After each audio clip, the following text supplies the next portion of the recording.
Between now and the end of 2026, approximately $1.5 trillion in commercial real estate loans will mature. Let that number sink in. These loans were originated when interest rates were near zero, when office buildings were full, and when property values were at their peak.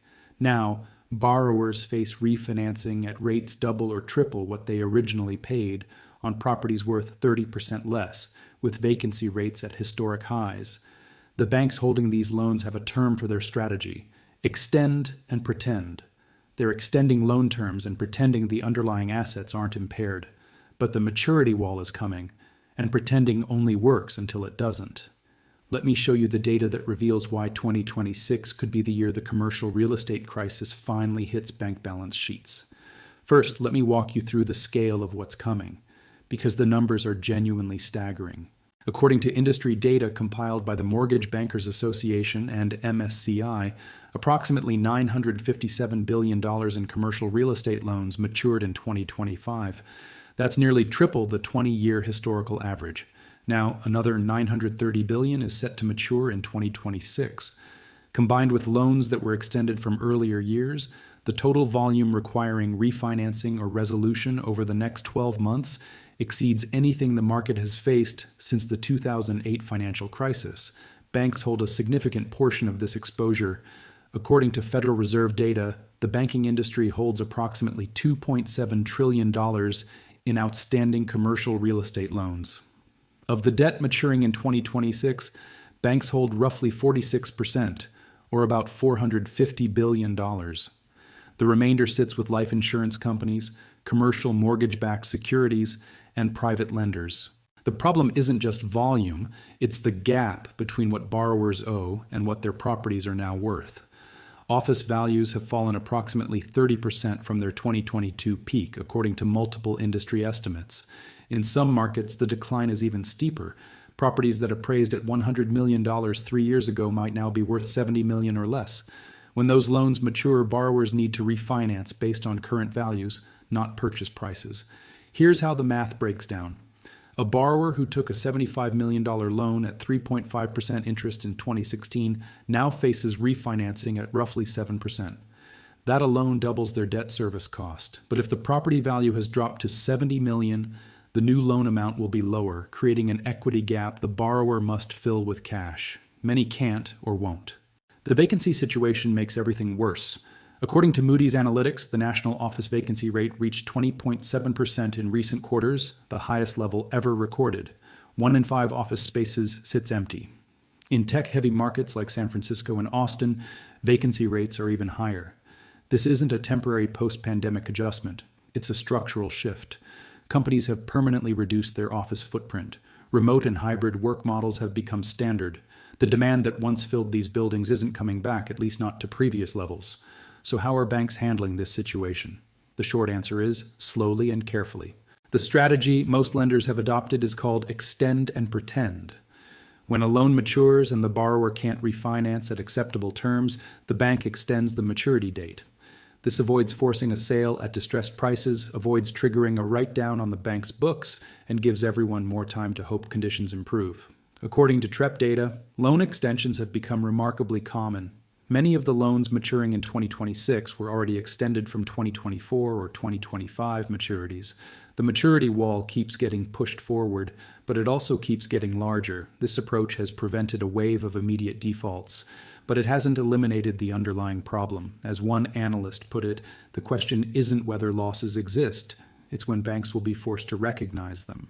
The delinquency data tells part of the story. Commercial real estate loan delinquencies at banks reached 1.57% in recent quarters, the highest level in a decade. That represents approximately $47 billion in loans that are at least 30 days past due. Commercial mortgage-backed securities show even more stress. CMBS delinquency rates hit 7.29%, nearly 6 times higher than traditional bank loan delinquencies. The difference reflects the fact that securitized loans are harder to extend and modify than loans held directly by banks. Foreclosure activity is also increasing.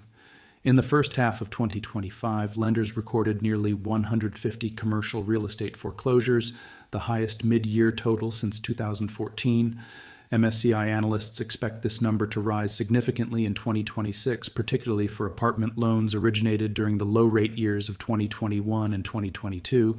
The regional banking dimension deserves particular attention because not all banks face equal exposure. The largest banks have been quietly reducing their commercial real estate concentration for years. They have diversified loan portfolios, substantial capital buffers, and the ability to absorb losses without existential risk. When analysts ask about commercial real estate on earnings calls, the major banks increasingly have little to say. They've managed their exposure down. Regional and community banks are in a very different position. According to industry analysis, 278 banks have been identified as potentially vulnerable due to high commercial real estate concentrations relative to their capital bases. Many of these institutions have more than 50% of their assets tied to commercial property loans. These banks made the loans because commercial real estate was their core business.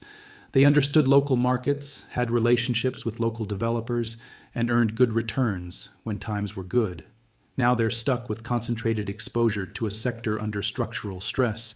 The extend and pretend strategy makes sense for these banks in the short term. Recognizing losses would impair capital ratios, potentially triggering regulatory intervention or forcing asset sales at the worst possible time.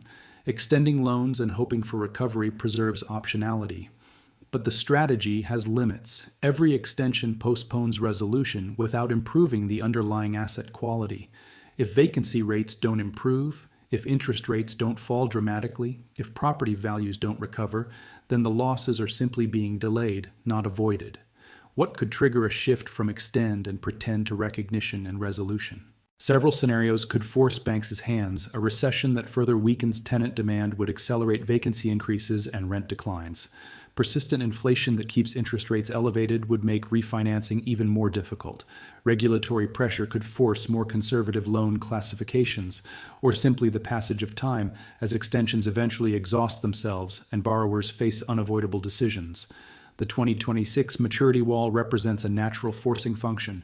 $930 billion in loans need to be addressed one way or another. Some will refinance successfully, some will be extended again, but some will default, and the proportion in that final category will likely be higher than banks are currently acknowledging. What does this mean if you're trying to understand where risks lie in the financial system? First, recognize that commercial real estate stress is concentrated in specific sectors and geographies. Office properties in major metros face the greatest structural challenges.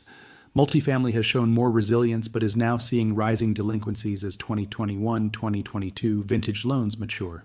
Industrial and logistics properties have generally performed better due to e-commerce demand. Second, understand the distinction between large and small bank exposure. The systemic risk to the overall financial system is limited because major banks have diversified away from concentrated commercial real estate lending. The risk is more localized, affecting specific regional banks that may face meaningful losses. Third, watch the extend and pretend dynamic carefully. As long as banks can continue modifying and extending loans, the crisis unfolds slowly. If something forces rapid recognition, whether regulatory action, economic deterioration, or simply exhaustion of extension options, the pace could accelerate quickly. Fourth, pay attention to the maturity wall timing. The second half of 2026 represents a particularly concentrated period of loan maturities. How banks navigate that period will reveal whether extend and pretend was a successful bridge strategy or merely postponed inevitable losses. The commercial real estate situation isn't a 2008-style systemic crisis waiting to happen. The largest financial institutions have managed their exposure. Regulators are watching closely. The losses, while significant, appear manageable for the system as a whole. But for individual banks with concentrated exposure, for property owners facing impossible refinancing math, and for cities dependent on property tax revenue from devalued buildings, the crisis is very real. The maturity wall doesn't care about extend and pretend strategies. Eventually, $1.5 trillion in loans needs resolution. So tell me this, do you think banks can continue extending troubled loans through 2026, or will the maturity wall force a reckoning? And if regional banks start recognizing significant losses, could that trigger broader concerns about the banking sector? Drop your thoughts in the comments because commercial real estate is the slow-motion crisis hiding in plain sight. The data is public, The timeline is known. The question is whether the system can absorb the losses gradually or whether something forces faster recognition. If this analysis helped you understand what's building beneath the surface of bank balance sheets, make sure you subscribe. I'll be tracking maturity data, delinquency trends, and any signs that extend and pretend is reaching its limits. The wall is coming. The only question is how we get through it. End of script. Word count, 1,680. Estimated duration, 12 to 14 minutes.